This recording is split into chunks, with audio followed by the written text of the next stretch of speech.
Olá, pessoal do canal Pregando as Escrituras. Você é muito bem-vindo a mais um podcast aqui do nosso canal e nós temos um tema muito legal nesse podcast, que é sobre o feminismo. Será que o feminismo é prejudicial para a sociedade, família e igreja? E neste podcast eu chamei duas mulheres para falar sobre esse assunto, a Bianca e a Ruth. Eu vou deixar já que elas se apresentem aqui, né?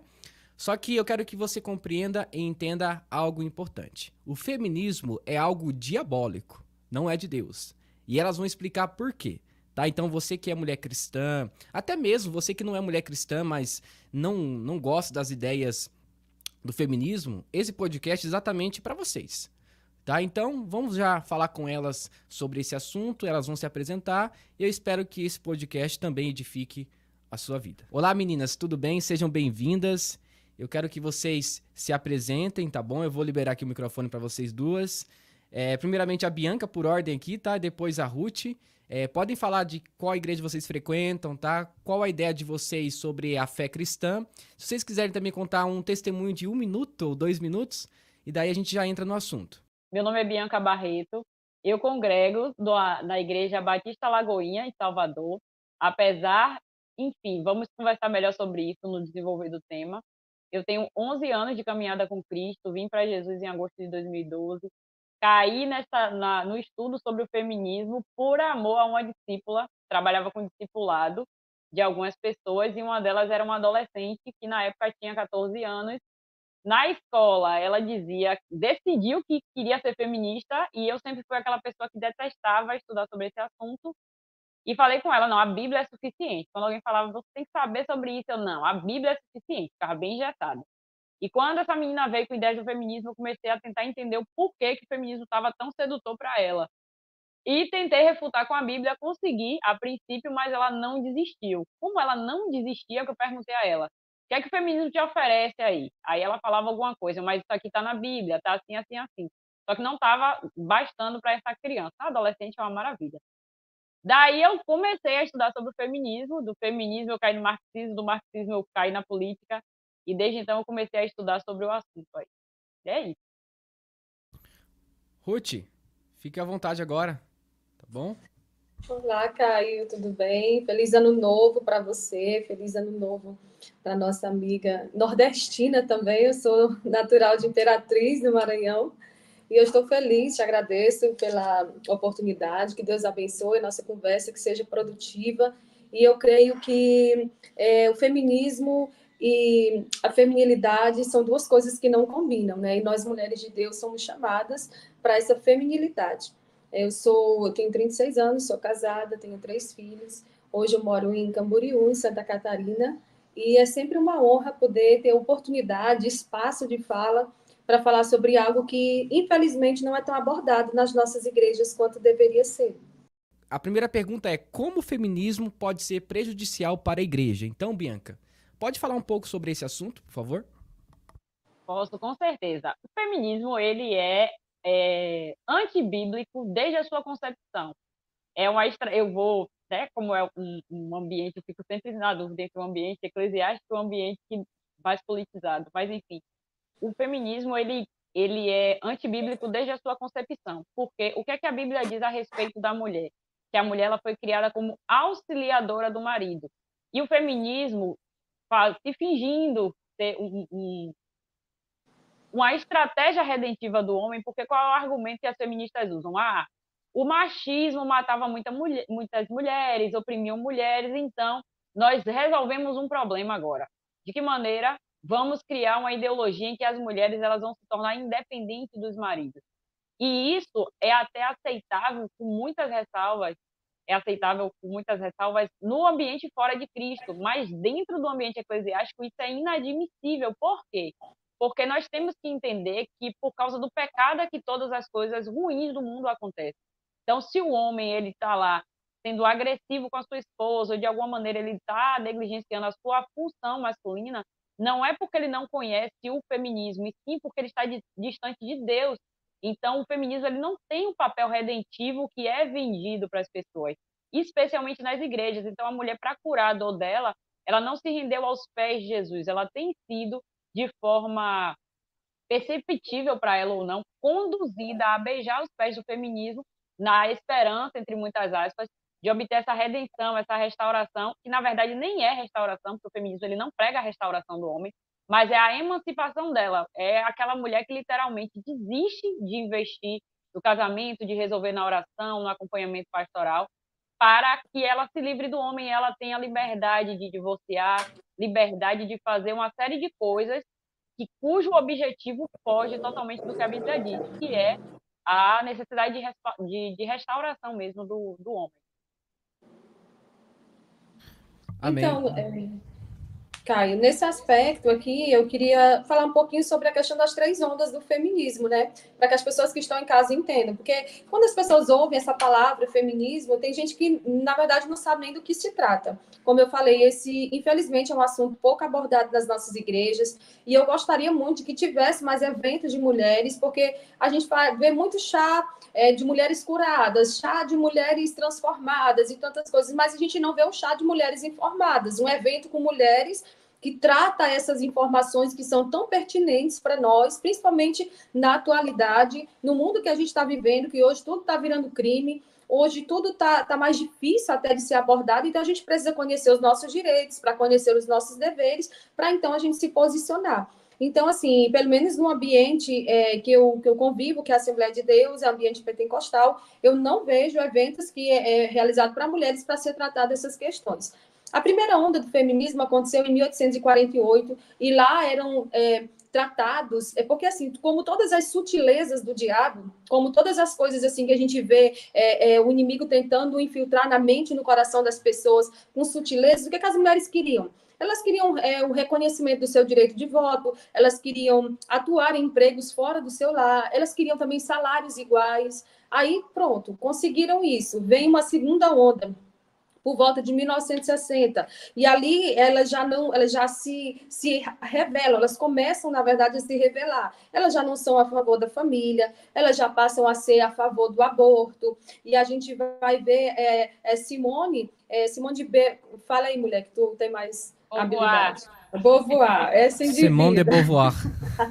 Ela vai acusar, né, a Bíblia de colocar a mulher no estado de servidão em relação ao marido, né, uma posição de servidão em relação ao seu esposo. E, por fim, a gente tem essa terceira onda atualmente, que é a aniquilação, a desconstrução do feminino, da nossa feminilidade, da identidade pela ideologia de gênero. Eles vão desconstruir a mulher feminina para trabalhar na mulher, que ela tem que ser uma mulher empoderada, que ela tem que ser uma... Se ela quiser ser homem, ela pode ser homem. Se ela quiser ser... Ela pode ser o que for, né? Mas, assim, eu quero começar aqui desconstruindo que ninguém nasce feminista. A pessoa pode se tornar feminista, porque, principalmente em ambientes de faculdade hoje, onde está cada vez mais difícil você entrar crente e sair crente. A gente tem aí o exemplo da Ana Carolina Campagnolo, que ela entrou na faculdade e por todo o curso que ela fez, ela foi muito hostilizada, ela foi assim, muito... até mesmo vetada no ambiente mesmo de aula, ali pelos amigos, então, assim, pelos amigos de curso, né? Então, a gente precisa, a igreja como um todo, hoje, precisa trabalhar esse assunto com as suas mulheres, para a gente realmente entender qual é o papel da mulher desde a criação. Porque em Gênesis capítulo 2, ali no versículo 18, Deus cria a mulher para ser, como ela já falou, auxiliadora, e aí o que a mulher precisa fazer? Ela precisa ser submissa ao marido e o marido precisa amá-la e protegê-la. E no nosso tempo, a gente precisa de mulheres femininas, porque as feministas dentro da igreja, essas concepções feministas dentro da igreja, traz uma série de fatores de decadência moral, porque hoje as mulheres podem se divorciar por qualquer motivo, decadência de papéis, porque eu vejo mulheres hoje na igreja querendo executar funções que cabem apenas ao marido, que cabem apenas ao homem, porque para a glória de Deus nós fomos criados de forma diferente. A Bíblia determina os papéis do homem e os papéis da mulher. E hoje a sociedade quer a todo custo fazer uma desconstrução disso, desconstruir o que a Bíblia ensina. Eu não me preocupo se alguém quer ser ateu, agnóstico ou o que quer que seja, mas desde que não mexa com a nossa regra, o nosso manual de fé e prática, que é a Bíblia. A gente tem uma forma de viver. Nós temos uma regra, nós temos algo que o Senhor estabeleceu para nós. Então, se nós temos isso, as pessoas façam o que quiserem, desde que não queiram tocar, porque a gente não pode, né, interferir numa religião, criticar uma religião. Mas as pessoas fazem todo tipo de piadas contra as mulheres de Deus, contra a igreja, contra o cristianismo. Eu estava vendo um vídeo de um canal aí bastante conhecido, em que o anjo chega, né, para Maria e fala: olha, você foi escolhida por Deus para gerar. E ela começa: meu corpo, minhas regras, eu não aceito, volta para lá. Uma palhaçada, uma bizarrice que não deveria existir, infelizmente existe no nosso meio. Então, o feminismo, ele é prejudicial para a igreja do Senhor, para as mulheres de Deus, porque eu não vejo ele trazendo nada para agregar. Né? Se tiver alguém aí que acredita que o feminismo tem a agregar nos nossos tempos, eu tenho até dúvida se essa pessoa realmente é crente e serve realmente ao Senhor. Um adendo, só para complementar sua fala, irmã. Uma das coisas, a irmã colocou muito bem todas as ondas do feminismo, e uma coisa que precisa ficar muito claro é que essas ondas dizem lutar por essas coisas, por exemplo, direito ao voto, ao trabalho, só que a mulher sempre trabalhou.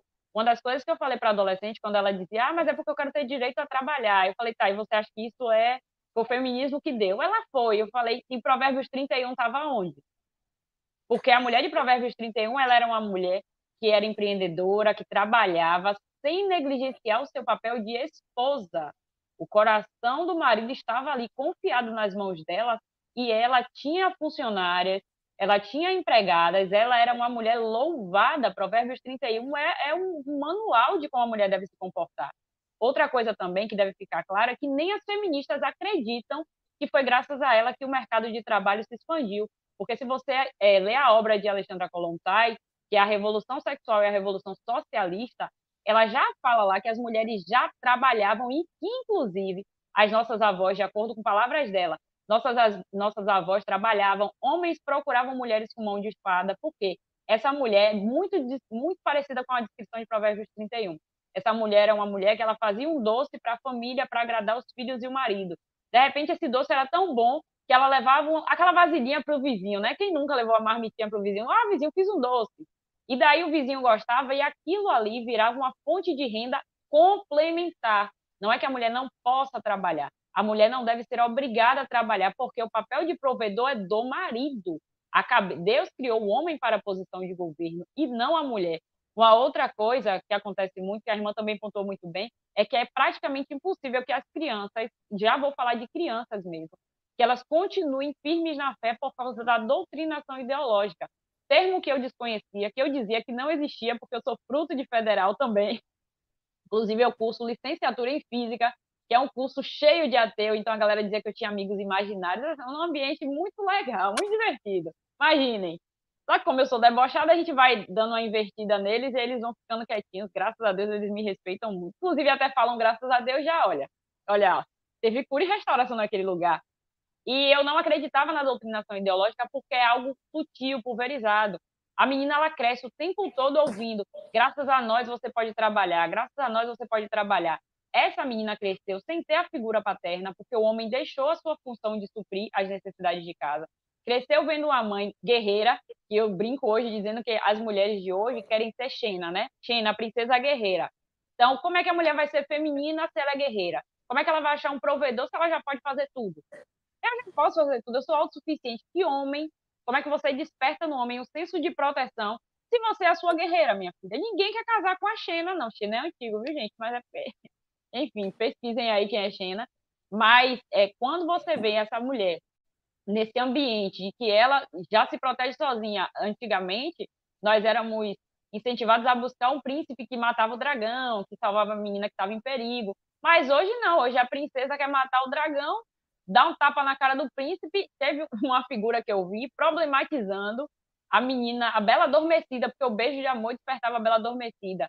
A Bela Adormecida falou: ei, não me beije enquanto eu estiver dormindo, porque isso aqui é assédio. Eu fiquei assim: gente, calma, dá uma segurada. Então, assim, são coisas que parecem nobres, mas que vão minando. E como é que você diz para uma criança que viu a mãe guerreira, sustentar ela sozinha, aquela mãe solo que por N razões cria a filha sozinha. Essa criança não ouviu sobre o patriarcado de forma saudável, viu a mãe sendo uma guerreira, né? Que na verdade não é guerreira, é uma mulher sobrecarregada, negligenciada pela ausência do homem. Como é que você vai dizer a ela que o feminismo não é bom? Se ela ouviu, ela cresceu ouvindo, foi o feminismo que deu à mãe dela a oportunidade de trabalhar. Sendo que isso é mentira. Toda mulher pobre, Ana Campanhola, ela fala isso na obra dela, inclusive está aqui, ó, Feminismo, Perversão e Subversão. Ela fala a mulher sempre trabalhou. A mulher de Provérbios já trabalhava, escravas, mulheres escravas ou escravizadas, que seja o termo que você preferir, sempre trabalharam. Então, nós não devemos absolutamente nada ao feminismo, nada. Inclusive, eles nos devem muito porque, né, a degradação moral e um monte de prejuízo a gente está tendo que remediar aí na igreja por causa desse brinde, né, feminismo. Como que o feminismo afeta em si a igreja? Como que o feminismo afeta? Ela afeta somente no ministério ou tem assim um veneno que se espalha por toda a esfera eclesiástica? Vocês conseguem me falar um pouco sobre essa ideia do feminismo na igreja?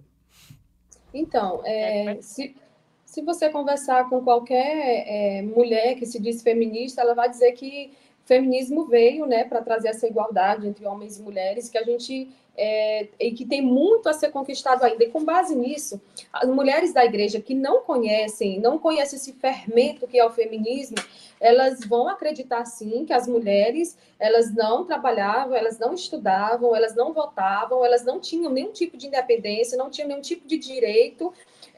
E a gente sabe que o feminismo é uma ideologia, e como ideologia ele precisa ser combatido, ele precisa ser trabalhado para que as pessoas, a gente consiga trazer luz ao entendimento dessas pessoas. Infelizmente, esse assunto não é estudado, e dentro das nossas igrejas a gente vê, em conversas informais com mulheres, por exemplo, elas afirmando que, eu já vi mulheres dizendo, infelizmente eu sou mulher, eu tenho que passar por isso, infelizmente eu não tenho o que fazer, porque eu não sei a que ponto, que Bíblia que essas mulheres têm lido, a que ponto elas foram ensinadas acerca disso, porque a gente vê que muitas mulheres são tristes pelo fato de serem mulher, porque elas acham que por ser mulher elas não podem tomar uma iniciativa para um divórcio, mesmo sendo agredidas, e isso é ensinado de forma errada dentro das igrejas, porque o marido, a mulher tem que amar e respeitar o marido, mas o marido, ele precisa dar, se necessário, a vida pela sua esposa. Então, a gente precisa saber e ensinar direitos e deveres, porque isso se infiltra nos movimentos ali com as senhoras,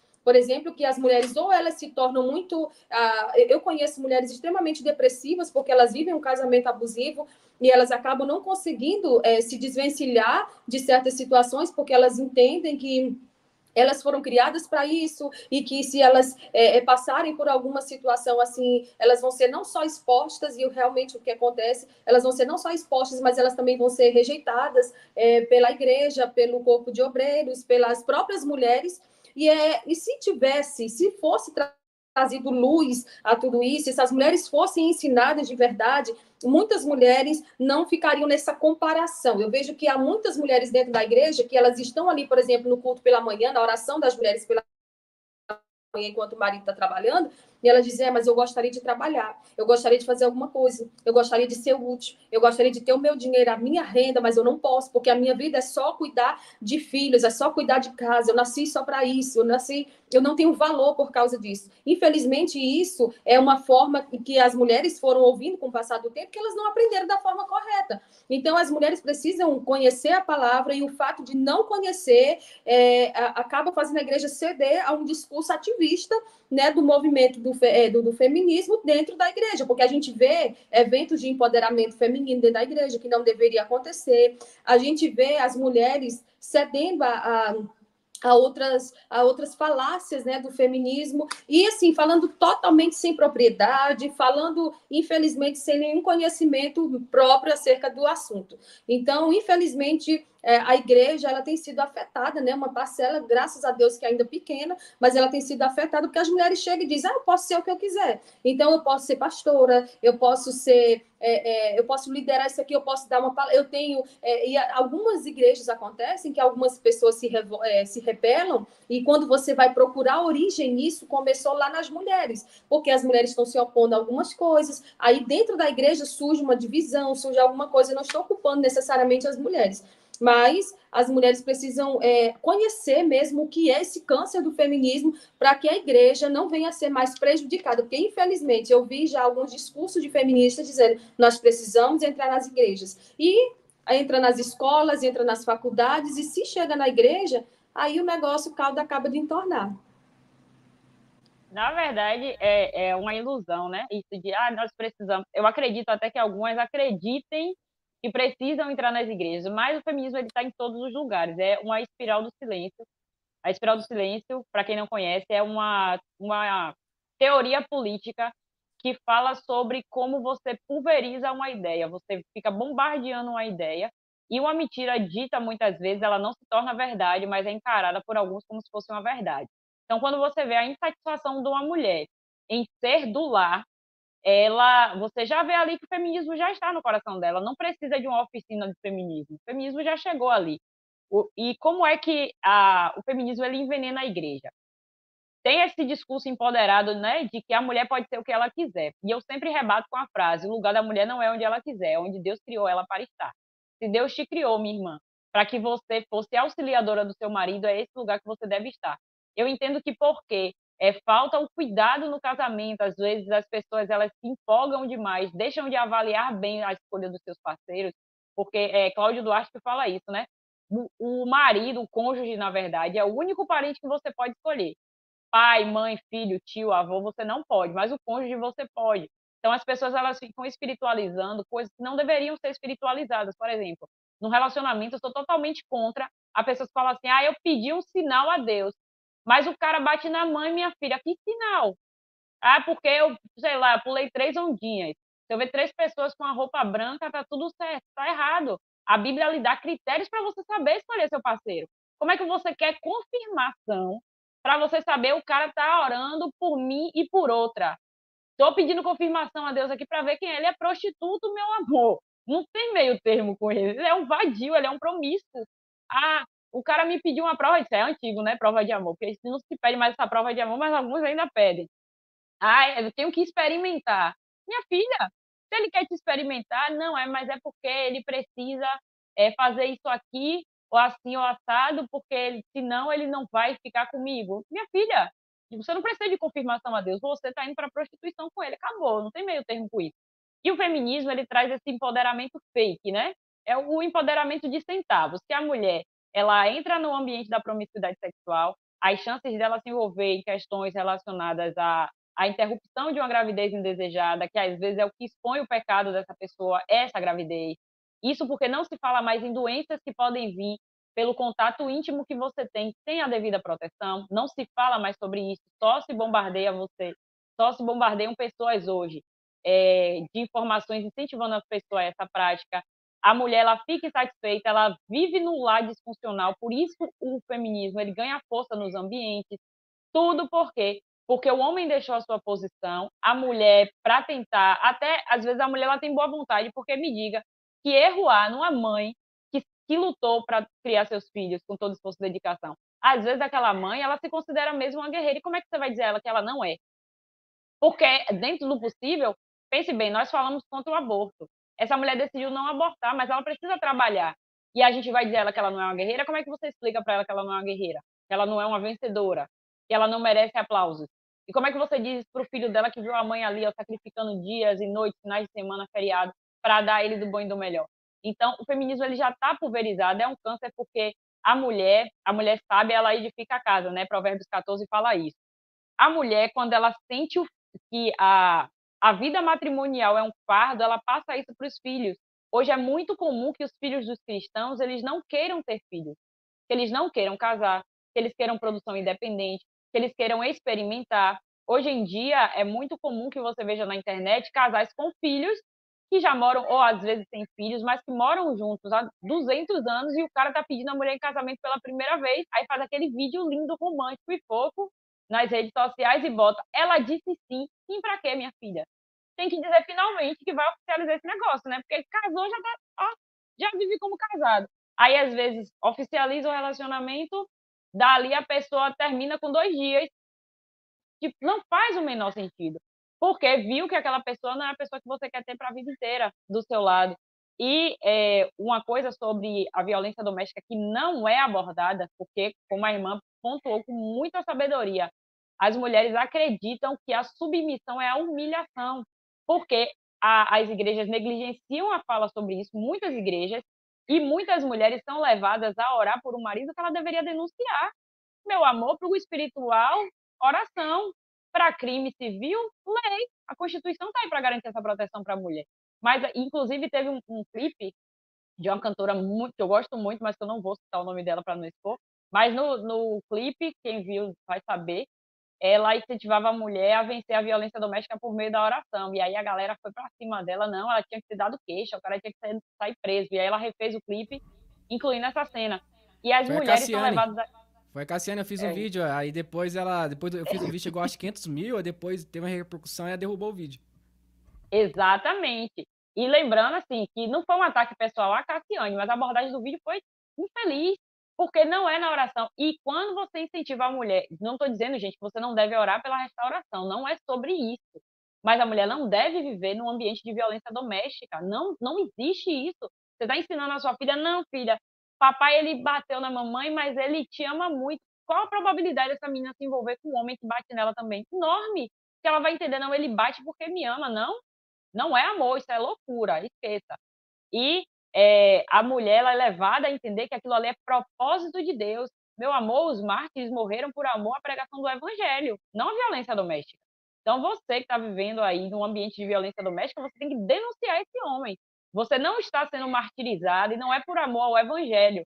Infelizmente, provavelmente, você caiu num ciclo de dependência emocional e você não vê saída para isso, que é muito comum. Eu já passei por algo semelhante, assim, é uma cegueira terrível, mas isso não é amor, isso é loucura e Deus não te criou para isso.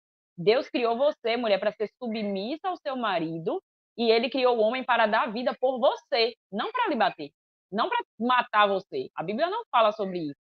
E, infelizmente, as feministas elas ganham força porque quando a menina ela vai falar com a mãe, mãe, mas isso está errado. Não, filha, mas é porque a mamãe tem que ficar casada até a morte. E aí deixa a morte dela na mão do cara? Não, filha.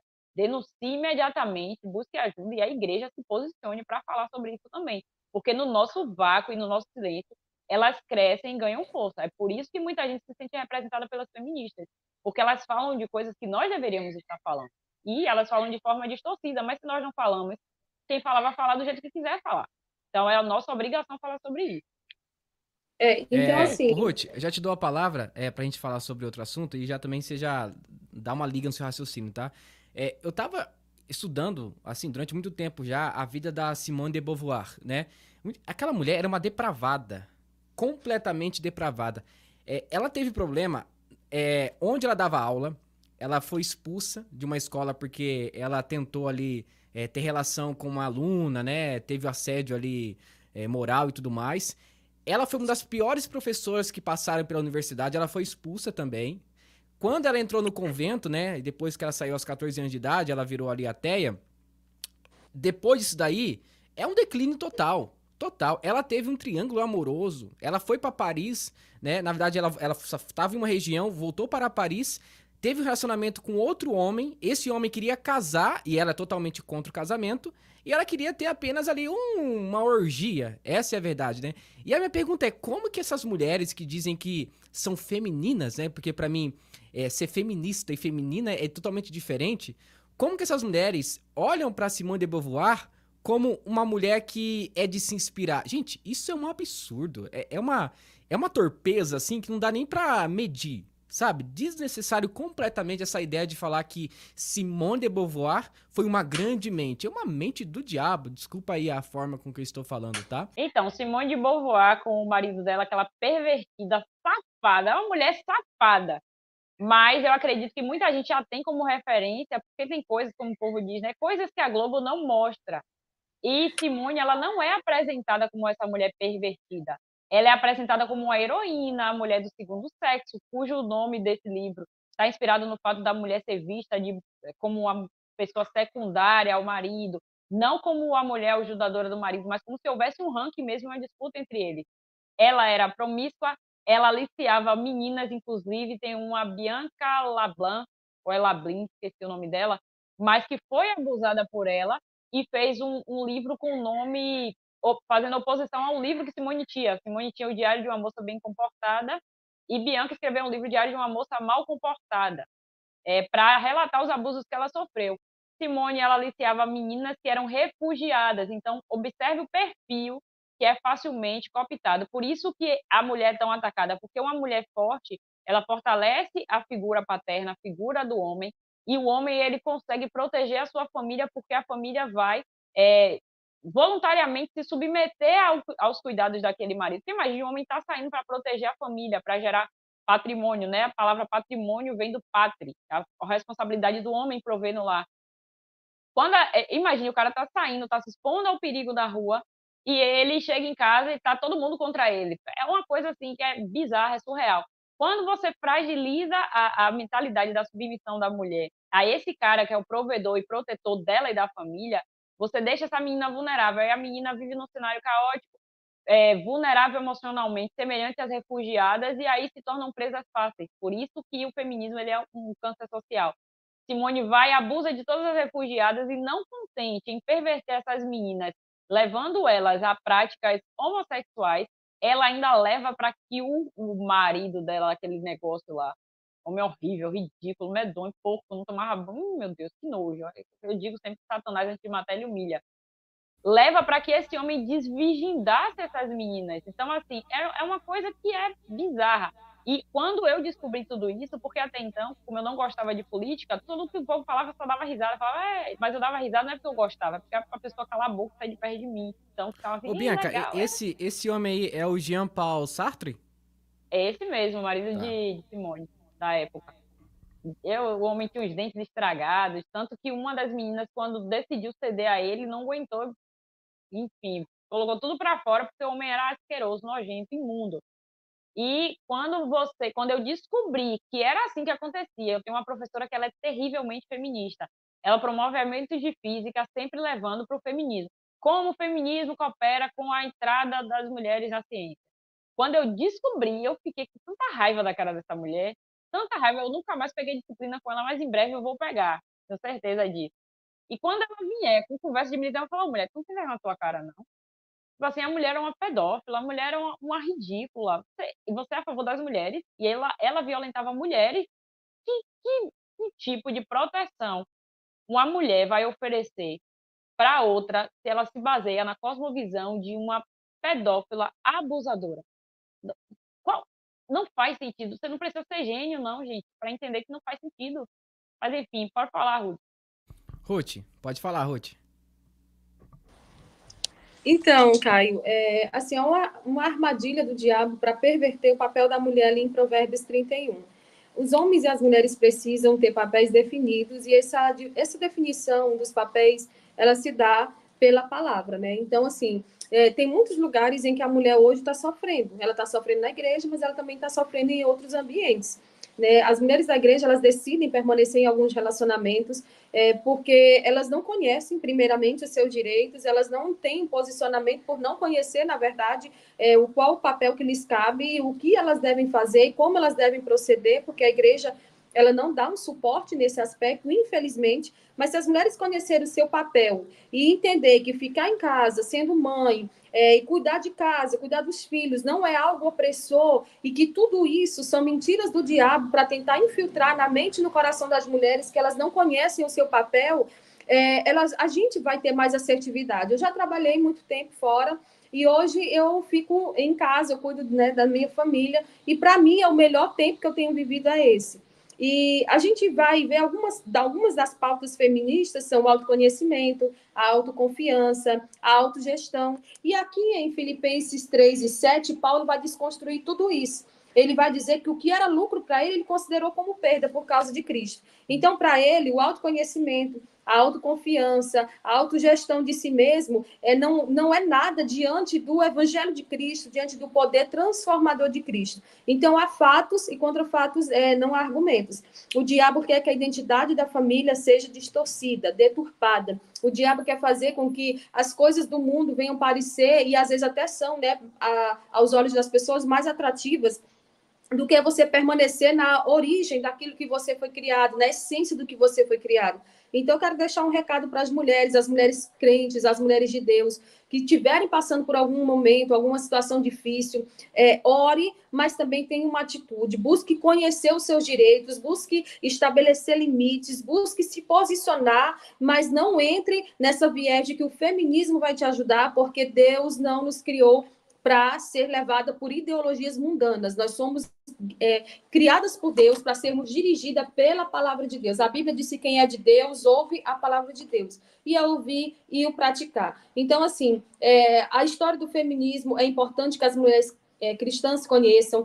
A história de como Deus nos criou e para o que Deus nos criou também tem que ser entendida, de Gênesis a Apocalipse, porque a gente precisa estabelecer os papéis, definir esses papéis e trabalhar para que o nome do Senhor seja glorificado através da nossa família, da nossa estrutura familiar, como o Senhor nos ensina na sua palavra. Amém, meninas. Eu vou fazer uma pergunta para vocês agora, que é uma pergunta um pouco mais polêmica, mas eu acho que é necessário. O pastorado feminino tem alguma ligação, por exemplo, com o feminismo? Eu não estou dizendo, volto a repetir novamente, eu falo sempre isso em meus vídeos. A mulher, ela pode ajudar o pastor, ela pode ser auxiliar do pastor. Não auxiliar na questão de ser, por exemplo, uma pastora integral ou uma pastora auxiliar. Não, eu estou falando assim. Não usar o termo como pastora, mas fazer as funções como se fosse uma pastora, né? Então, por exemplo, ela conseguir conversar com as mulheres na igreja, conseguir falar com as crianças, não a ideia de pastorear em si, em sua nomenclatura, mas ter algumas funções básicas, né? Para auxiliar o esposo pastor, né? E a pergunta é o seguinte, vocês acham que a ideia do pastorado feminino nas igrejas evangélicas é uma ideia que vem do feminismo? Quer falar, Ruth? Eu falo. Pode começar. Olha só, eu gosto muito de me basear no que a Bíblia diz, né? Na verdade, isso aqui é um podcast cristão e nós somos cristãos, então vamos lá. Primeiro, o pastoreio, ele está descrito lá em Efésios 4:11. Lá, os 5 dons ministeriais estão descritos, né? Pastor, mestre, profeta, enfim. E quando você vai para o ofício ministerial, eu entendo que, apesar da pessoa não ter chegado assim, porque quando a gente fala, será que o pastoreio feminino é algo que veio do feminismo? Nós não podemos achar que uma feminista chegou e falou assim, vamos te ensinar agora como você deve ser uma pastora. Não, não é dessa forma. É de forma muito sutil. Esse empoderamento, isso de dizer que o lugar da mulher é onde ela quiser, a ausência masculina, o fato da geração das Xenas, né? Só a princesa guerreira agora, faz com que a mulher ache normal que ela seja pastora. Eu sou da Igreja Batista Lagoinha, lá existe o pastoreio feminino, porém eu entendo que a mulher ela não deve governar. Deus criou a mulher para a auxiliadora do marido. E eu sempre faço a distinção clara sobre o que é cargo e o que é encargo. O que está escrito lá em Efésios 4:11 são cargos ministeriais, certo?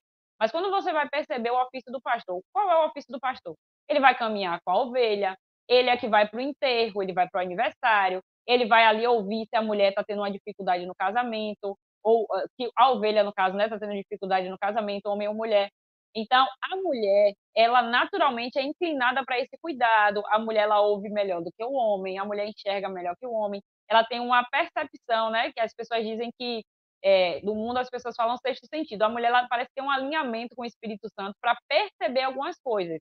Como ela é auxiliadora, ela cuida do lar, ela tem a tendência a conseguir ouvir melhor e perceber melhor alguns ambientes. E isso é encargo. Você faz isso naturalmente. Você não precisa que um óleo seja derramado na sua cabeça, que haja um evento para que você seja oficialmente consagrada e a partir de agora, pronto, você é pastora.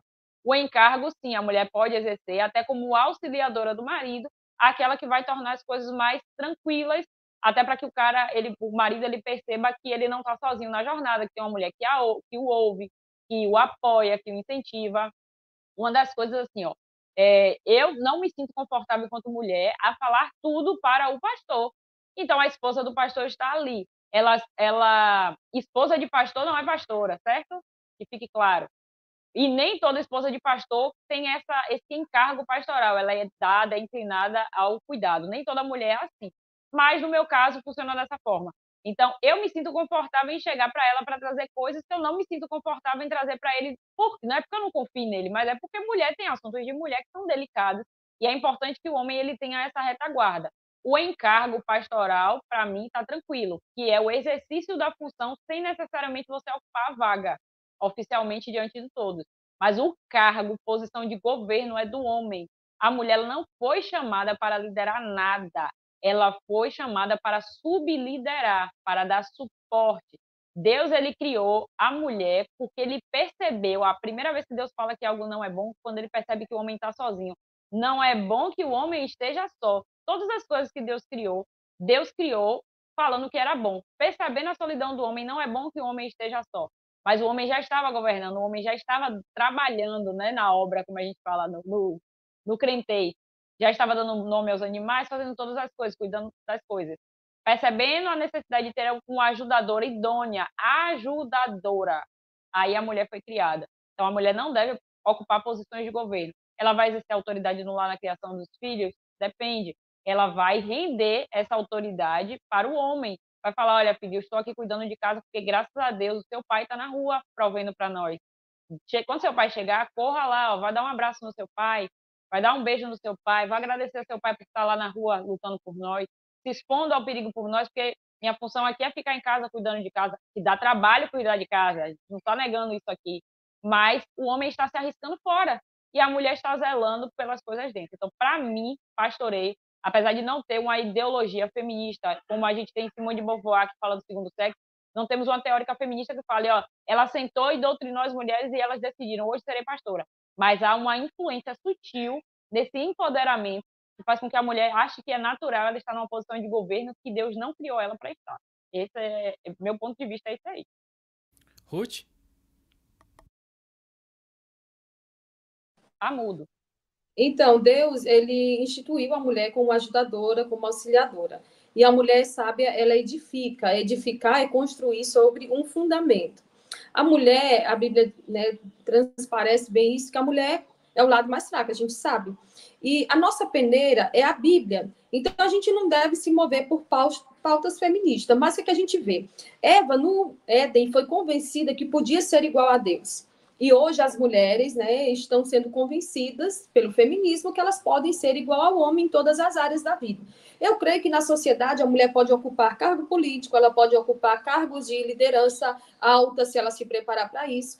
Mas o que eu vejo em contextos pentecostais e neopentecostais é que mulheres sem nenhum tipo de instrução, elas querem se auto-intitular pastoras. Porque assim, quando a gente vai para uma situação como essa, eu sou contra o pastorado feminino, mas eu penso que as mulheres deveriam, no mínimo, já que querem ocupar uma posição como essa, se preparar. Porque a gente, por mais que fale, a gente não vai conseguir mais pôr um fim nessa questão. As mulheres continuarão aí, as empoderadas, continuarão ocupando uma posição que Deus não as chamou para ocupar. Porque, biblicamente, não assim, regulamentado que uma mulher esteja na liderança de uma igreja. O que a gente vê? 1 Timóteo, capítulo 3, qualificações para o homem. Tito, capítulo 1, qualificações para o homem. Eu sou a favor do ministério feminino desde que não seja ordenado, porque nós podemos executar muita coisa para o Senhor sem que necessariamente seja o fruto proibido, porque é isso que as mulheres querem. Né? Então, assim, a gente vê que Deus nos cria em momentos diferentes, com papéis diferentes. A Bíblia ensina, define a função do homem, também a função da mulher.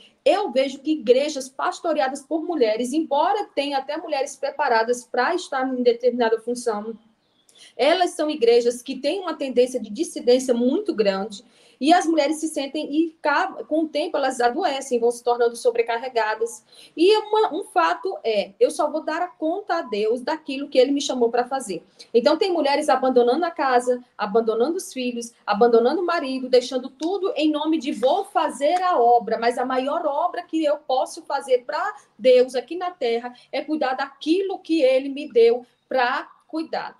A Bíblia fala que o obreiro deve ser marido de uma só mulher e deve governar bem a sua casa.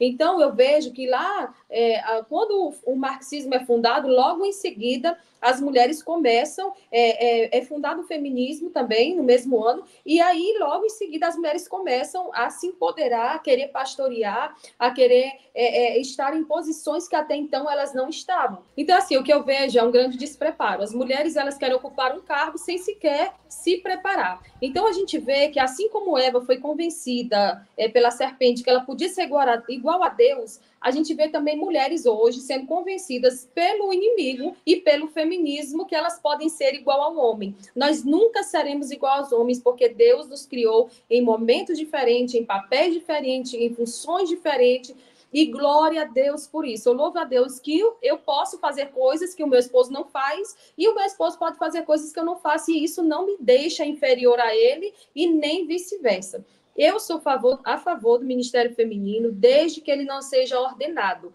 Eu sou a favor da mulher liderar. A mulher também pode liderar em todas as áreas da sociedade.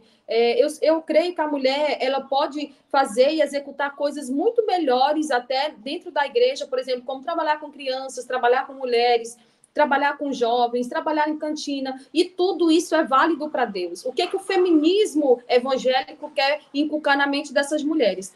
Que elas, para que elas sejam reconhecidas, sejam respeitadas, elas têm que estar numa função de liderança pastoral. E Deus não nos chamou para isso. A gente sabe que a peneira do crente é a Bíblia. Nós sabemos que nós vamos dar contas a Deus por tudo aquilo que Ele nos chamou para fazer aqui na Terra, que no caso de nós, como mulheres, nós fomos chamadas por Deus para ser filhas, serva de Deus, mães, esposas, donas de casa, e você pode trabalhar fora sem problema nenhum, mas você precisa entender que ainda que você trabalhe fora, você tem uma casa para administrar. O que eu vejo hoje, infelizmente, é muitas mulheres deixando a sua casa, deixando o marido, deixando os filhos, indo fazer a obra de Deus, como se a obra de Deus fosse estar com o microfone na mão, se a obra de Deus fosse estar apenas desenvolvendo papéis lá fora e não dentro de casa. As mulheres cristãs precisam ter resgatado esse desejo de fazer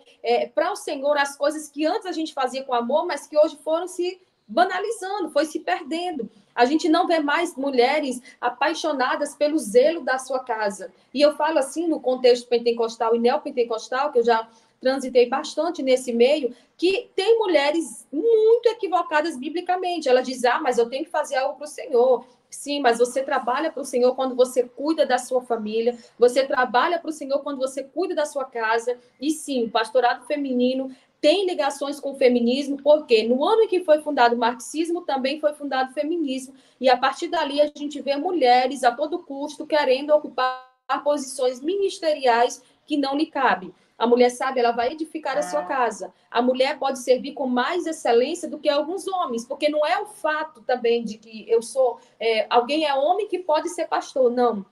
O cargo pastoral tem que ser para o homem cristão, qualificado, chamado por Deus para executar essa função, e não é para qualquer homem. Da mesma forma também que não é qualquer mulher que pode liderar qualquer área da sociedade. A gente pode servir, pode pregar, pode liderar, mas as mulheres querem de todo jeito o fruto proibido, né? Porque se a Bíblia não diz que eu posso, eu não posso. Aonde a Bíblia se cala, eu não tenho ouvidos. Então, assim, para provar que o ministro deve ser homem, a Bíblia vai dizer que ele tem que ser marido de uma só mulher e que governe bem a sua casa. A Bíblia não diz que a mulher governa a sua casa, a Bíblia diz que a mulher edifica a sua casa, né? E edificar é construir sobre um fundamento. Então, o ministério pastoral feminino não é bíblico, não é porque eu acho, não é porque eu deixo de achar, é por questões teológicas. E não é preconceito, porque eu sou mulher. Jesus deu voz às mulheres, Paulo também. Quando você olha ali na versão de Mateus, a genealogia de Jesus, consta o nome de 5 mulheres.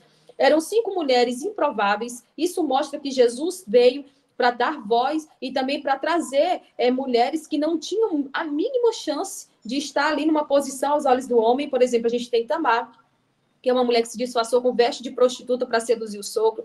Nós temos Raabe, que era prostituta. Ruth, que era uma moabita. A Betseba ali, que foi uma mulher adúltera, e Maria, que é uma menina pobre, improvável de ser a mãe do nosso Salvador. Mas Jesus, ele veio para dar vez, para dar voz, para dar assim, uma notabilidade que as mulheres antes não tinham, mas nada disso respalda um pastorado feminino. Ah, mas está dando certo, na igreja que a minha pastora lidera ali é uma bênção, não é porque está dando certo que Deus está aprovando. Tem pessoas que divorciam, a mulher divorcia do homem, o homem divorcia de uma outra mulher, para quê? Para juntar ali e fazer mas está dando certo, nossa, vai ser um casamento maravilhoso. Não vai, não é porque está dando certo, é porque você está apaixonado que Deus está aprovando aquilo. Então, assim, se Deus quisesse a mulher pastoreando, teríamos relatos bíblicos, né? Teríamos na história da Bíblia mulheres nessa posição, e a gente não tem nenhum registro bíblico. Por que seria? Né? Então, pastor é um exercício de autoridade que foi dado a homem cristão e qualificado. Tá bom. Ô, Bianca, eu queria que você respondesse uma pergunta aqui e depois eu também queria que a Ruth respondesse. Essa frase, meu corpo, minhas regras, pode ser uma brecha para, por exemplo, você defender o aborto? Você crê nisso? Com certeza. Meu corpo, minhas regras está ligado ao fato da mulher não colher as consequências das suas escolhas. Inclusive, isso que está fragilizando emocionalmente uma série de pessoas. Ah, mas meu corpo, minhas regras. O que é o meu corpo, minhas regras? É uma resposta, mais uma tentativa fake de redenção fake. O que é que aconteceu? Houve aí, com o boom do feminismo, a mulher ingressando na promiscuidade sexual. A gente tem que entender qual é a origem disso. Marquês de Sade, um pervertido, ele é o fundador, entre muitas aspas, da ideia do libido dominante, que é o controle político por meio da promiscuidade sexual. Por que é que a mulher tem que ser incentivada à promiscuidade sexual? Porque a mulher acaba sendo a ferramenta de sedução que vai tirar o homem da sua posição de governo, ou porque ela vai ocupar essa vaga, ou porque ela vai derrubar o homem de alguma forma. E isso é amplamente divulgado na Bíblia. No livro de Números, o que foi que aconteceu com o pessoal? Balaque e Balaão, na história de Balaque e Balaão. Ele ensinou que as mulheres deveriam ir lá seduzir o povo para derrubá-lo, e foi uma ferramenta de controle político. Dalila derrubou Sansão. Por quê? Por meio dessa promiscuidade sexual. Então, a mulher é incentivada à promiscuidade sexual. Saiu aquela figura da mulher recatada do lar, enfraquecida, inclusive é escarnecida hoje. Se a mulher diz que ela quer se preservar, está errada. Ela é escarnecida de todas as formas possíveis. E qual é a consequência da promiscuidade sexual? Além das doenças sexuais, tem a questão da geração de filhos. Então, a mulher ela vai acabar tendo freio, porque ela vai falar, não vou fazer isso, porque na gravidez tem a frase maldita que diz, né, filho não é do pai, filho é da mãe, não, filho é dos pais. Esqueça isso, porque o pai é pai também. É uma frase maldita, mal aplicada, que reforça e respalda o homem a permanecer nessa omissão dele, no papel dele de pai. Aí a mulher, como ela tem como consequência a gravidez, isso pode dar um freio nela, o que é que a gente faz? A gente faz a mulher voltar a ser recatada do lar? Não precisa ser recatada do lar. É só você abortar. Daí o corpo é da mulher, ela faz o que ela quiser, mas o corpo que está sendo gerado dentro dela, que Deus planejou na eternidade, porque o livro de Efésios diz que Deus nos planejou na eternidade para vivermos para a glória dele, esse corpo não é seu, mulher. Então, se é o seu corpo, suas regras, o corpo da criança, regras da criança. Inclusive, a Constituição, ela garante a vida e a liberdade de todo indivíduo. A criança, ela tem direito a permanecer viva, é obrigação da mulher. Mas aí, como é consequência da promiscuidade, e essa agenda progressista, ela está ocupando o poder legislativo, além do poder executivo, ela acaba criando ferramentas para poder legitimar esse tipo de prática. Mas meu corpo, minhas regras é só mais uma estratégia satânica para fazer a mulher não colher as consequências do seu pecado. É simples assim. Então, a gente tem nesse movimento feminista uma mulher por nome de Margaret Sanger, eu acredito que seja assim o nome dela. Ela faleceu com 86 anos, ela é considerada a primeira feminista abortista. Então, assim, é uma mulher com um histórico de vida, assim como grande parte das feministas, é uma história terrível. Foi uma mulher que se separou, tinha amantes, e ela desenvolveu um projeto de controle de natalidade. Então, através dela veio essa frase, meu corpo, minhas regras. Isso é uma visão ateísta do corpo, e eu não posso fazer do meu corpo e da minha vida o que eu quero, porque a vida pertence a Deus. O mundo não vai reagir à minha linguagem, o mundo ele vai reagir àquilo que Deus me criou para ser, ou pelo menos deveria ser assim. Nós precisamos ser mordomos daquilo que Deus nos deu. E como é que eu sou mordomo daquilo que Ele me deu?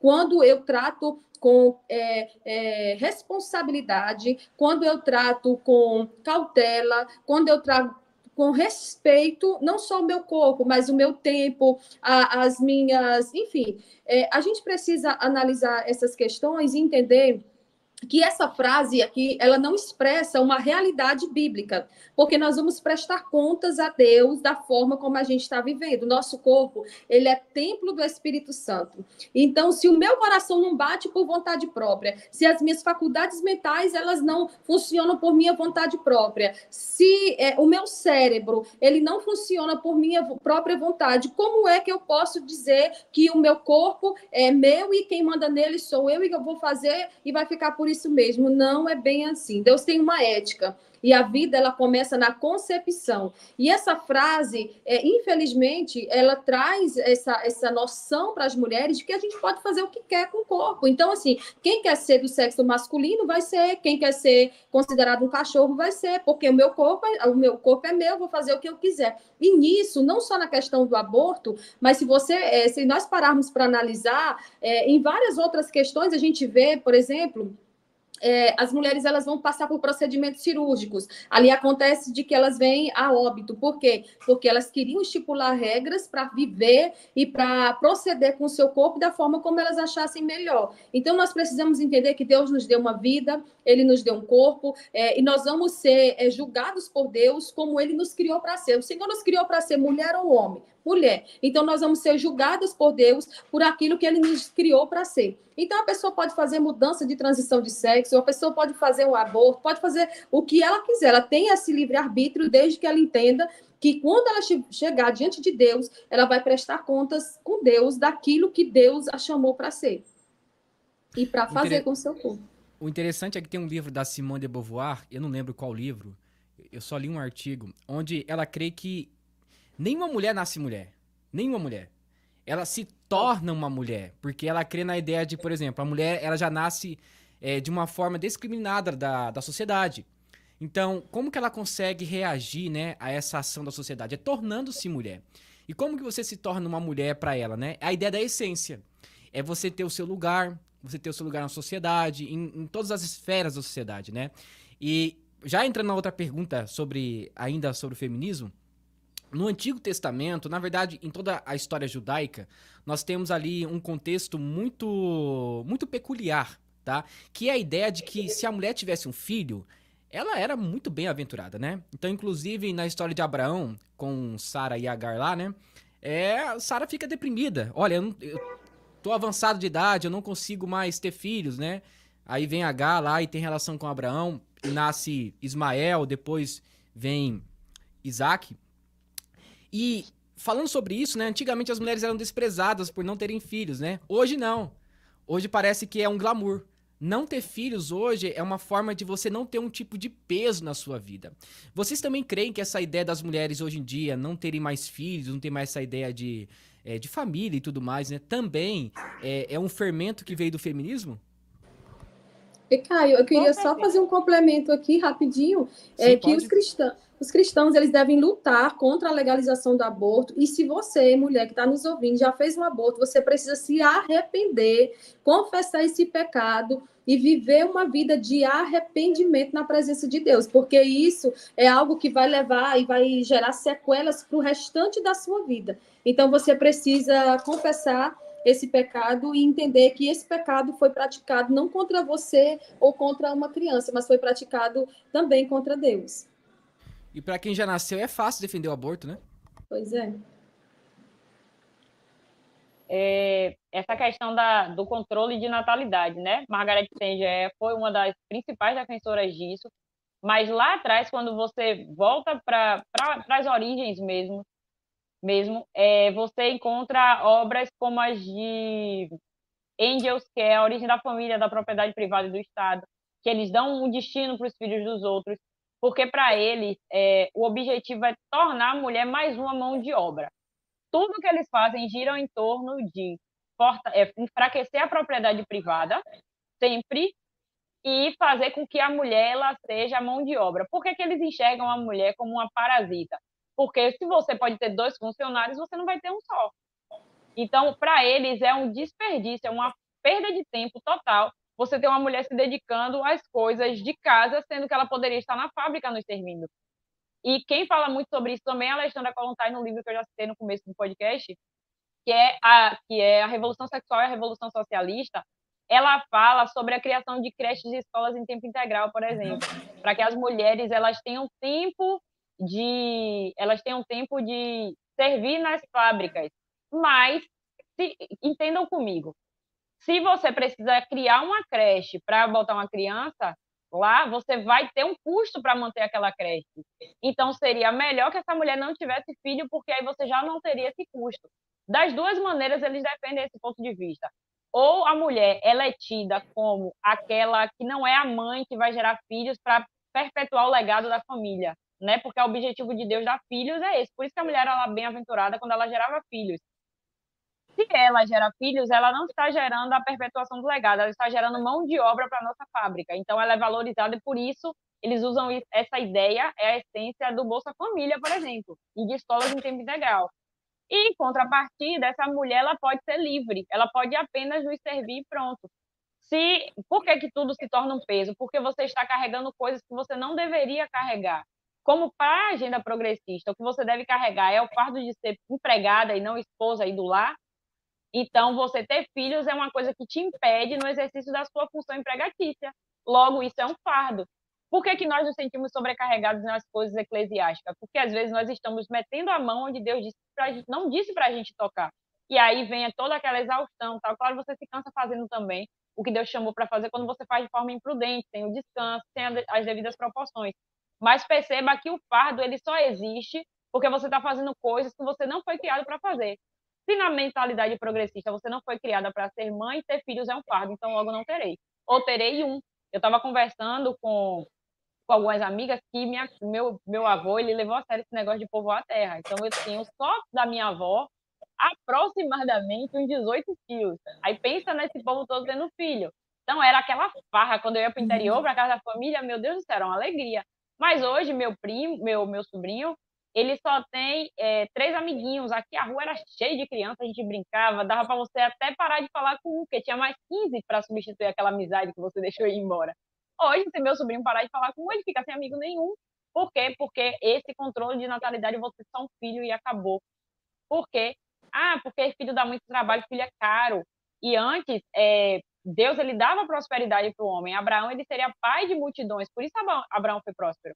Isaac, Salomão, eles tiveram muitos filhos, tiveram uma descendência enorme. Quanto mais filhos o homem tinha, maior é o incentivo do homem buscar mais, prover mais, prosperar mais, investir, sair da dependência do Estado. E uma outra coisa também, quando você não tem filhos, quando você não tem muitos filhos, você fica refém do Estado. Tem um homem que ele não é muito legal das ideias, não, porque ele fala muita coisa assim, mas ele fala coisas que fazem muito sentido. Ele fala, se você tem uma família grande, ninguém mexe com você, porque sabe que se mexer com você, mexeu com a família toda. Agora, se você é sozinho, quem vai por você? Você fica vulnerável, aí você depende da proteção que só o Estado pode te dar. Porque você está sozinho, você é órfão, você, sei lá, é sozinho no mundo, entendeu? Então, é uma estratégia também, com certeza, uma estratégia progressista e feminista em alta. Ruth? Então, essa questão dos filhos, os filhos são uma bênção, a Bíblia apresenta várias vezes os filhos como bênção, e o que realmente pesa é o fato de de não conhecermos a palavra como deveríamos. Nós precisamos de ter responsabilidade para gerar, porque nós vamos prestar contas pela vida dos nossos filhos a Deus. Nossos filhos não são nossos. Essa ideia de que os filhos são peso é uma ideia do diabo, e nós não devemos nos vender a esse tipo de ideologia. Nós não precisamos do feminismo para conquistar o que a gente precisa, nem na nossa casa, nem em nenhum outro aspecto da sociedade.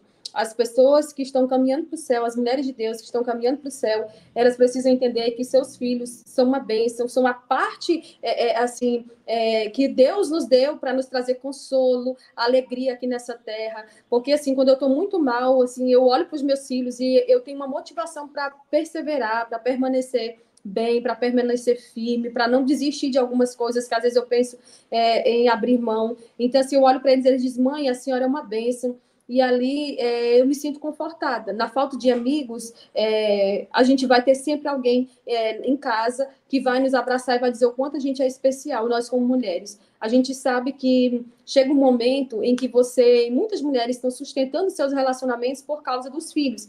Então, assim, se você está vivendo uma situação difícil e quer não continuar tendo filhos, você tem essa escolha. Mas os filhos que Deus te deu, você precisa ter responsabilidade para cuidar, entendendo que eles não são um peso, eles são uma bênção. E eu vou aqui contar um exemplo de uma mulher, morava na minha rua, ela mora, na verdade, na rua que eu morava lá no Maranhão, e essa mulher ela tinha um único filho, esse filho tinha em torno de 13 anos, e quando eu estava mudando, nós estávamos com um caminhão na frente de casa, colocando os móveis em cima para mudar, a gente foi em primeiro momento para o Goiás, nós passamos por uma situação, ela parou na nossa porta, conversou com a gente, e o filho começou a te chamar, vamos embora, vamos embora. E ela começou a brigar com ele ali no meio das pessoas, e dizendo, ô menino chato, ô menino abusado, e falou várias palavras contra o filho.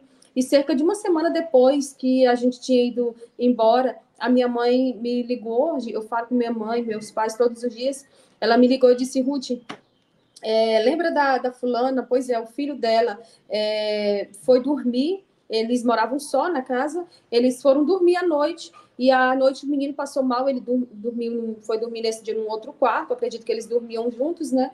Porque ela sempre estava assim junto com ele, enfim, nesse dia ele dormiu no outro quarto, foi o que ela narrou.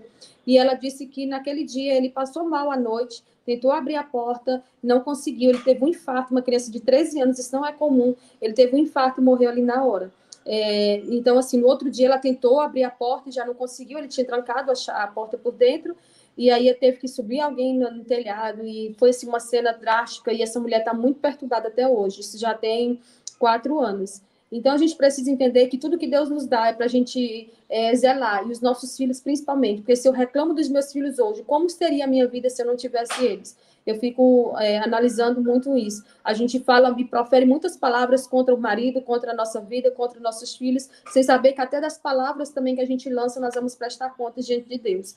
Então, esse novo ano é uma oportunidade que Deus está nos dando para a gente ter responsabilidade conosco, buscando adquirir conhecimento, para a gente ter responsabilidade com os outros, não passando conhecimento adiante, que a gente não tenha um respaldo, que a gente realmente não tenha feito todo um levantamento acerca disso, que a gente tenha responsabilidade com a nossa casa, sabendo que quando chegarmos diante de Deus, a gente não vai ter como dar desculpa. A gente dá desculpa para muita coisa, a gente é muito bom em dar desculpa, mas diante de Deus, você mulher, não tem como respaldar o fato de você ter sido uma péssima esposa, uma péssima mãe, uma péssima dona de casa, uma péssima serva de Deus, e também de você ter buscado ocupar um papel que Deus não te chamou para ocupar. Meu esposo leu um livro, ouviu uma mensagem, não lembro direito agora, mas ele disse que a pessoa que estava ministrando falou que quando a gente chegar diante de Deus, o Senhor vai dizer, vem aqui, pastor Caio, vem aqui, dona de casa Ruth.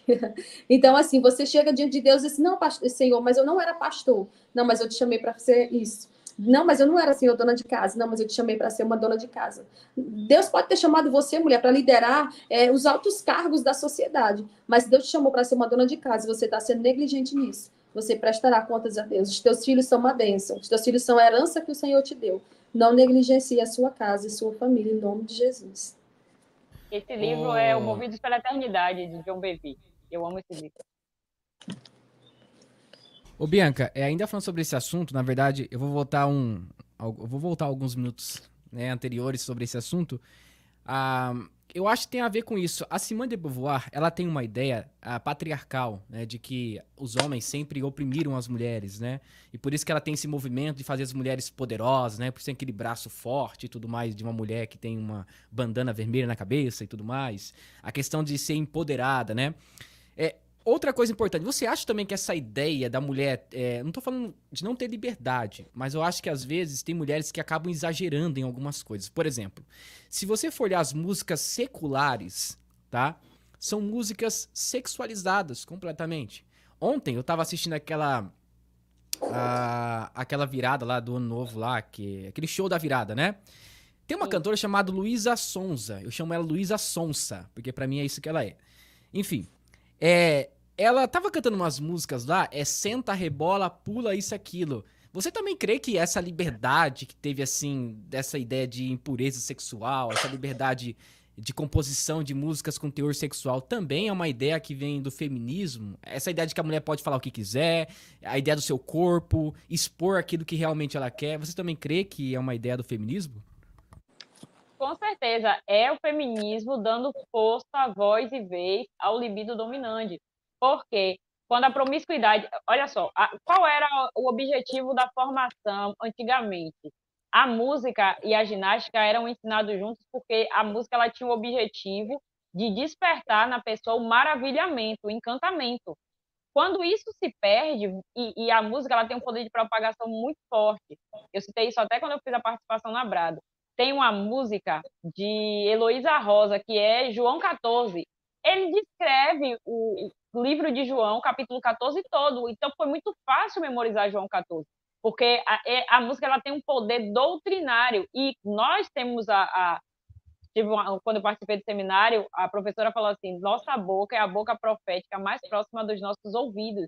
Aquilo que você vai falando repetidas vezes vai formando a sua mentalidade. Então, se você ouve o tempo todo sentadona, sentadona, e vai, senta, rebola, pula, vai e volta, ninguém está fazendo essa música, senta, senta, porque está preocupado que você está cansado. O objetivo é formar na sua mentalidade a naturalização da hipersexualidade, que é uma estratégia feminista. Por quê? Porque você vai ter seu corpo, suas regras. Perceba qual é a luta das feministas. Nós queremos ter direitos iguais. A mulher de procurar um homem que se comporte, que tenha lá seus impulsos sexuais controlados, que seja tanto nessa área da vida dele, ela não luta por isso no feminismo. O que é que ela quer? Eu quero ter direito de ser promíscua como ele. Mas ela fala mal, ela diz que é errado o cara ser promíscuo. Ela não quer que o cara se corrija, ela quer ter o direito de ser tão errada quanto o cara. Perceba que não faz o menor sentido. Então, o feminismo ele vem elaborando esse tipo de música para facilitar, moldar a mentalidade, porque nós somos movidos pela melodia. Algumas pessoas ouvem essa Luísa Sonsa aí, não é nem porque gosta dela, mas é porque o ritmo da música envolve. A pessoa não presta atenção na letra da música que está cantando, que está ouvindo, que ela é como se ela não estivesse ali. Ela está assim, só se balançando, só indo pelo ritmo.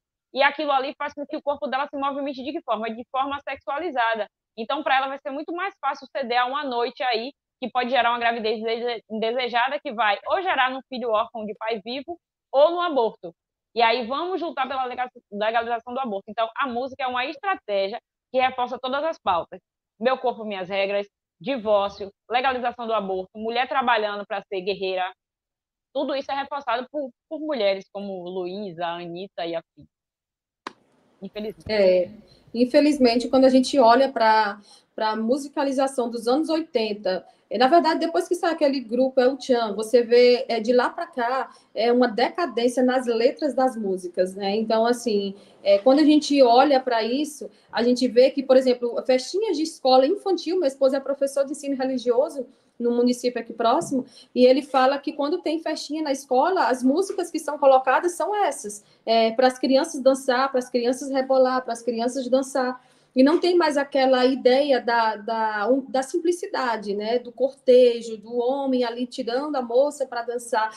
Tudo a promiscuidade, não só nas músicas, mas também na forma de se vestir, em tantas outras áreas. Então, se a gente não olhar isso como um avanço das pautas aí, também políticas, né? Para que a decadência moral ela venha cada vez mais sendo normalizada. Se a gente não olhar isso e também com o olhar espiritual e interpretar isso de forma que a gente precisa clamar para que o Senhor venha e também, de uma certa forma, enquanto o Senhor não vem, que a gente se posicione também como cristãos na sociedade e não ser tolo em aceitar tudo e ficar em silêncio acerca de tudo que está acontecendo, a gente vai ver não só essas questões de gênero, não só essa questão das pautas feministas, mas a promiscuidade nas suas formas mais assim explícitas, sendo cada vez mais normalizadas. Por exemplo, a novela... hoje, as novelas, que elas induzem a pessoa a trair, e as pessoas acabam torcendo para que aquele marido que traiu a mulher, que largou ela, fique com a amante, porque o conto está sendo bem narrado, e as pessoas acabam se encantando com aquilo.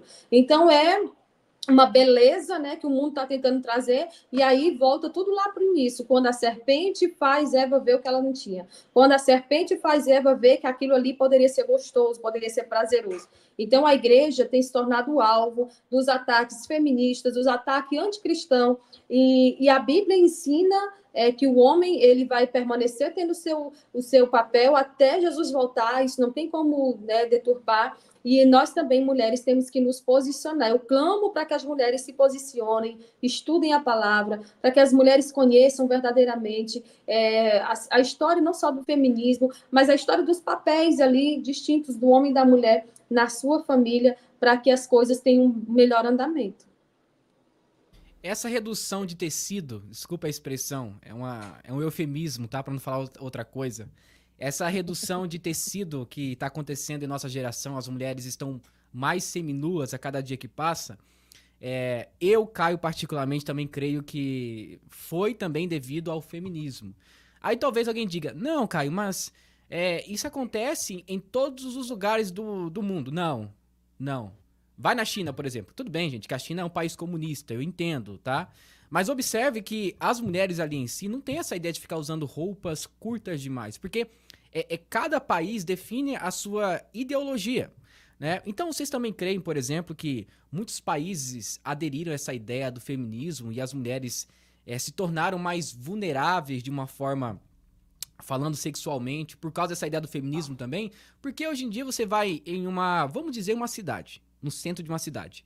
Você não sabe se as mulheres estão na beira da praia, né? Ou estão realmente em uma cidade. Vocês também creem que essa sexualização do corpo, essa ideia de ter menos tecido no corpo, é uma forma da moça expressar que o seu corpo em si é um produto? Com certeza. É a vitrine, né? Parece vitrine de açougue, tá expondo ali as carnes. Tanto a música quanto as vestes têm esse objetivo, deixar a mulher vulnerável. E aí as pessoas falam assim, não me julgue pela roupa que eu visto.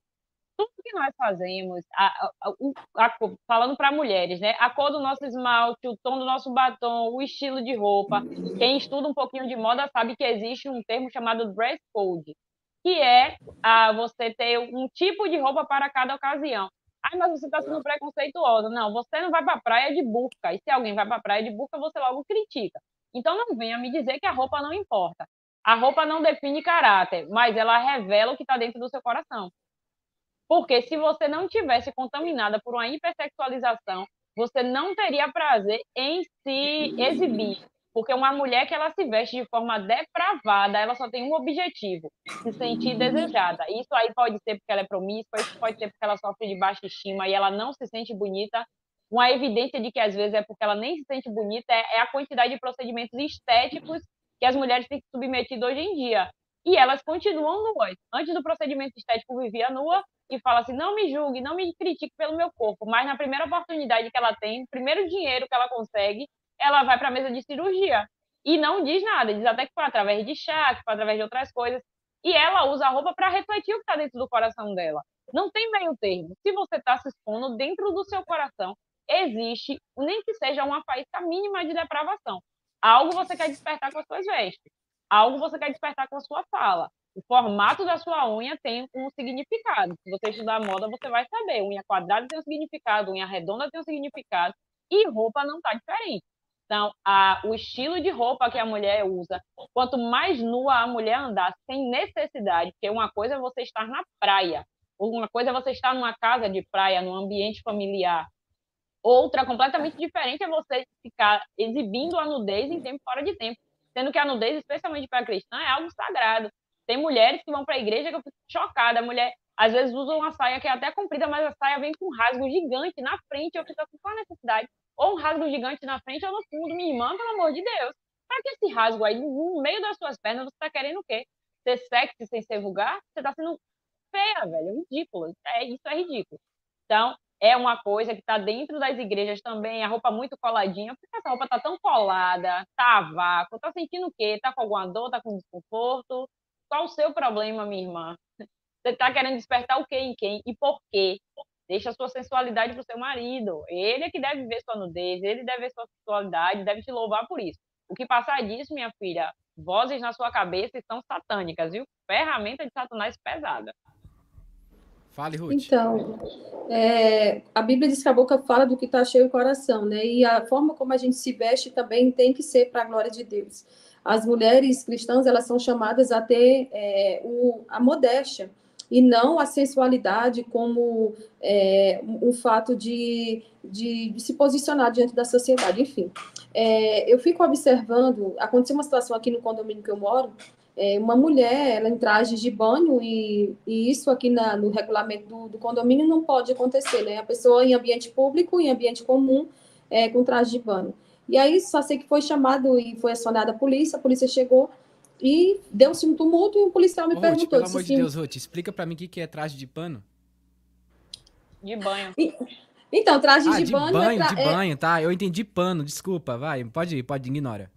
Trajes de banho, né? Biquíni, cuecas e shorts, assim, de banho. Até porque eu também creio que você pode estar na praia, mas você, como crente, você continua sendo crente na praia. Uma vez meu pastor lá do Maranhão falou que as mulheres não se vestem como crente quando vão se casar, né? Elas esquecem que são crente, aí usa aquele tomara que cai muito decotado, usa aquele negócio muito... Enfim, e aí aconteceu de um policial. O policial chegou aqui no condomínio, estava todo um tumulto, né? E ele me perguntou, se o seu esposo... Vem cá, moça, deixa eu te fazer uma pergunta. Se o seu esposo olhar para essa moça, vestida como ela está, a culpa é dela ou é dele? Eu falei, a culpa é dos dois. Porque se a mulher está se vestindo de forma sensual, ela está querendo que as pessoas olhem para ela e desejem. Ela está querendo que uma mulher olhe para ela e se compare. Ela está querendo... Alguma mensagem ela está transmitindo. Tudo aquilo que eu faço, tudo aquilo que eu uso, tudo aquilo...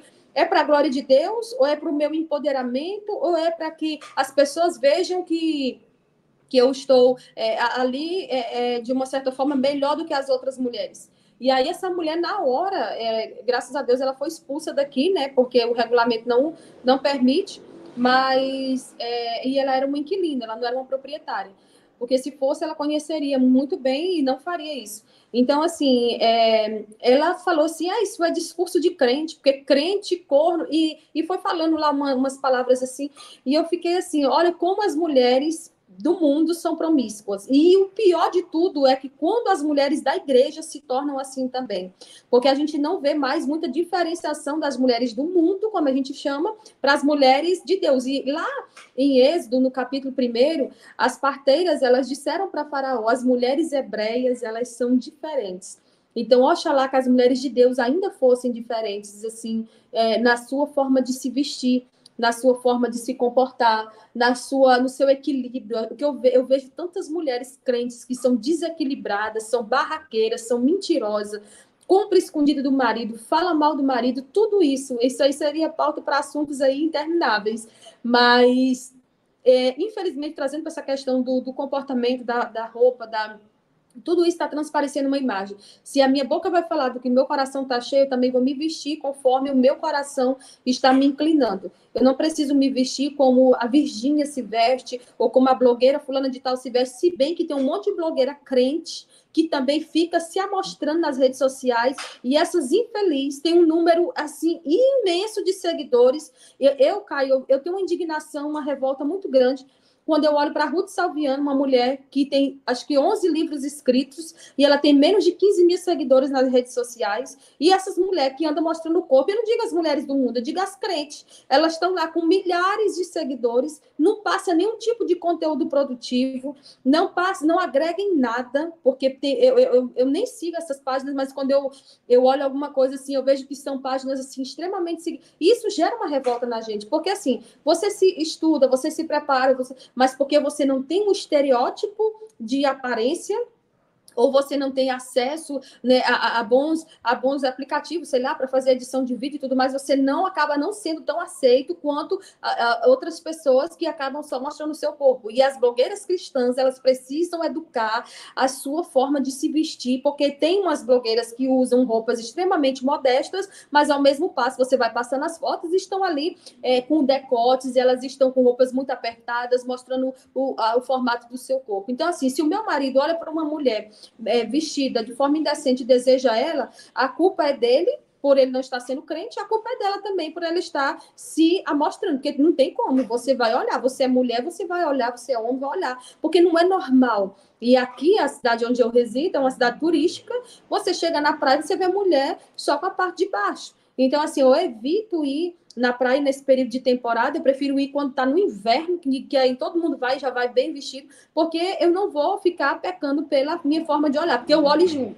Eu olho e acho feio, eu olho e acho errado. Deus não nos criou para isso. Deus não criou a mulher para andar mostrando o seu corpo. Deus nos criou foi para viver uma vida de santidade, uma vida de modéstia e viver para a glória dele. E o mundo precisa saber disso. Ainda falando sobre esse assunto, é interessante que a Bianca, também a Ruth, né, vocês duas falaram sobre a importância das vestes, né, e tudo mais. Eu lembro de uma história de Platão. Platão, ele foi levado a júri, né, por causa de uma influência da música que tinha na época, né. Inclusive, Platão disse que a música não moldava somente a persona, né, ou seja, a pessoa, mas a alma da pessoa. Porque a música em si, desde ali os tempos antigos, tinha essa ideia de doutrinar as pessoas. Inclusive, existe uma oração dos judeus, né? Que eles oravam assim, que era melhor ter um cachorro doméstico em casa do que ter uma mulher, né? Uma garota ali, uma menina, como filha. Então, essa ideia passou durante muitos anos. Por quê? A ideia da oratória, a ideia da questão oral. Então, a música em si ela é muito importante porque ela doutrina as pessoas. Então, quando uma pessoa vê, por exemplo, uma Anitta se vestindo, a pessoa conhece a Anitta por causa da música, mas automaticamente o perfil da Anitta é traçado como perfil de mulher. Então, o que acontece? Essas jovens começam a imitar. Quer comprar a mesma roupa. Deixa eu te dar um exemplo bem básico, tá? Recentemente, deu uma loucura aí que aquela cantora Beyoncé apareceu do nada na Bahia, né? Do nada na Bahia. Depois de 2 dias, várias cantoras famosas usaram a mesma roupa da Beyoncé.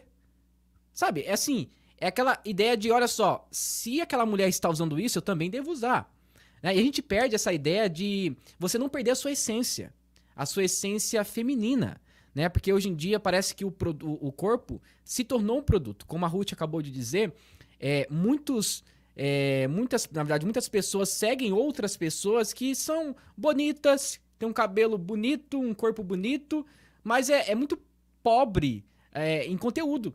É a ideia de estética, mas sem conteúdo. É como aquele produto que você compra no mercado, que todo mundo sabe que é ruim, mas você compra por causa da embalagem. Né? Então, é complicado. Meninas, a gente já tá chegando no fim, eu não quero estender mais o nosso podcast, tá bom?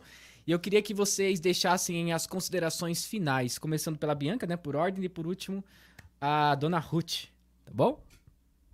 Então, gente, muito obrigada aí pela audiência, pela participação. Obrigado, Caio, pelo convite. Ruth, um prazer te conhecer. Eu espero que esse conteúdo edifique vocês de alguma forma, que vocês tenham seus olhos abertos, que vocês se dediquem aos estudos sobre essas ideologias progressistas, para que você consiga identificar o que é que há de errado em você. Talvez você seja feminista e não saiba.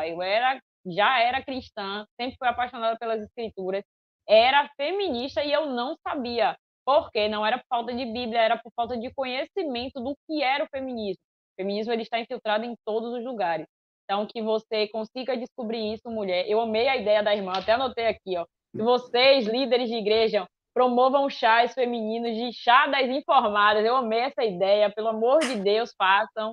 Estudem, se dediquem, resgatem suas famílias. Mulher se você hoje não tem prazer em ser submissa ao seu marido, ore, faça campanha de oração com as irmãs da igreja, para que vocês sejam devolvidas aos lugares de submissão, para que Deus posicione seus maridos, para que seja uma submissão leve, para que a sua família seja uma família funcional, uma família formada para a glória de Deus, que vai render a Cristo tudo o que ele merece, que é louvor, honra e glória, e que você seja bendita ao chegar e ao sair, em nome de Jesus. Que linda, prazer te conhecer também. E a Bíblia diz que tudo que a gente for fazer, quer comais, quer bebais, quer façais qualquer outra coisa, você tem que fazer tudo para a glória de Deus. Então, vamos olhar se a forma como nós estamos vivendo hoje está glorificando ou não ao Senhor. Se a forma como nós estamos falando, nos comportando, cuidando da nossa casa, do nosso marido, dos nossos filhos e daquilo que Deus nos deu. Porque hoje nós temos acesso a conhecimento assim de uma forma assim, alavancada, né?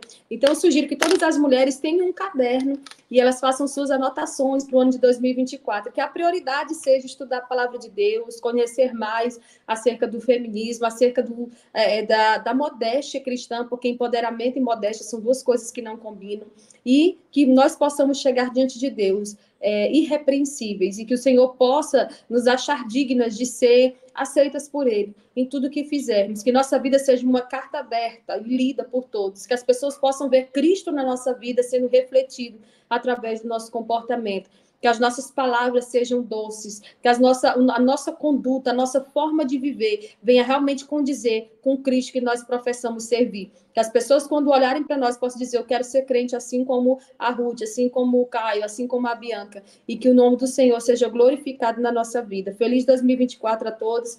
Que o Senhor abençoe a tua vida nesse ano, assim, nesses 366 dias, de forma sobrenatural, que você esteja alinhado no centro da vontade de Deus. Em nome de Jesus. Obrigada, Caio. Amém. Ô, Ruth, antes de você dar um tchau aí, fala onde que as pessoas podem te encontrar. Então, o meu Instagram é o lugar ali, a rede social que eu mais utilizo hoje é @Miss Ruth Benigno. Miss com 2 S, Ruth com TH, Benigno. Tá bom, então. Agora eu pedi pra Bianca também apresentar as redes sociais dela, tá? Para que as pessoas possam procurá-la. Vocês me encontram no @biancabarreto.r de rato, N de nada e P de papel. biancabarreto.rnp. No Instagram, qualquer rede social minha tem esse nome. Pessoal, esse foi o nosso podcast, tá bom? Foi muito educativo e também muito edificante, tá bom? Então, se você gostou desse podcast, não se esqueça. Deixe seu like, se inscreva no canal e ative o sininho de notificações. E também, segue as meninas lá, tá bom? Segue as meninas lá que tem muita coisa boa lá pra vocês aprenderem, tá bom? Deus te abençoe, em nome de Jesus. Amém.